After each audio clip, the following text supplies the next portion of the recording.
Hi friends, welcome to MVSR channel. Friends, ఈరోజు మీ అందరికీ ఈ వీడియోలో ఇప్పుడే వచ్చినటువంటి ఒక ఫ్లాష్ ఇంపార్టెంట్ అప్డేట్ గురించి చెప్పడానికే ఈ యొక్క వీడియోని అయితే చేయడం అయితే జరుగుతుందండి. సో ఆ ఫ్లాష్ ఇంపార్టెంట్ అప్డేట్ ఏంటంటే మన యొక్క ఏపీ రాష్ట్ర వ్యాప్తంగా మనకు ఏప్రిల్ 1వ తారీఖు నుండి మనకు కొత్త రూల్స్ అనేది ప్రారంభం కాబోతున్నాయండి. అయితే ఆ రూల్స్ ఏంటి, దానికి సంబంధించిన పూర్తి వివరాలు తెలియజేస్తాను.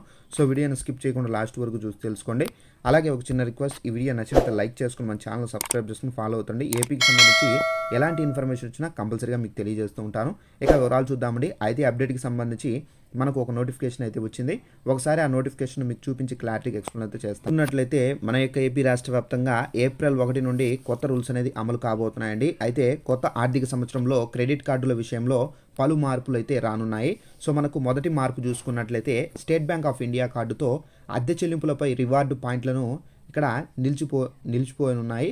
అలాగే సెకండ్ పాయింట్ వచ్చేసి ఐసిఐసిఐ కార్డుల్లో లాంజ్ యాక్సెస్ పొందాలంటే కనుక 3 నెలలు కనీసం 35,000 రూపాయలు చెల్లించాలి. అలాగే ఎస్ బ్యాంకు మనకు కార్డుపై 10,000 రూపాయలు ఖర్చు అనేది చేయాల్సి అయితే ఉంటుందండి. యాక్సెస్ కార్డు రివార్డు పాయింట్లు ఇవ్వబోమని చెప్పేసి తెలిపింది. అలాగే ఎయిర్పోర్ట్ లాంచ్ యాక్సెస్ పొందాలంటే కనుక 3 నెలలకు సంబంధించి 50,000 రూపాయలు ఖర్చు చేయాలి. సో ఫ్రెండ్స్, చూసారు కదా, మన యొక్క ఏపీ రాష్ట్ర వ్యాప్తంగా మనకేంటంటే ఏప్రిల్ 1వ తారీఖు నుండి ఈ రూల్స్ అనేది మనకు కొత్త రూల్స్ అనేది అమలు కాబోతున్నాయండి. సో ఇదంటే మనకు ఉన్నటువంటి ఇన్ఫర్మేషన్. ఇలాంటి అప్డేట్స్ మీరు తెలుసుకోవాలంటే వెంటనే మన ఛానల్ను సబ్స్క్రైబ్ చేసుకుని ఫాలో అవుతుండండి. Thanks for watching this video.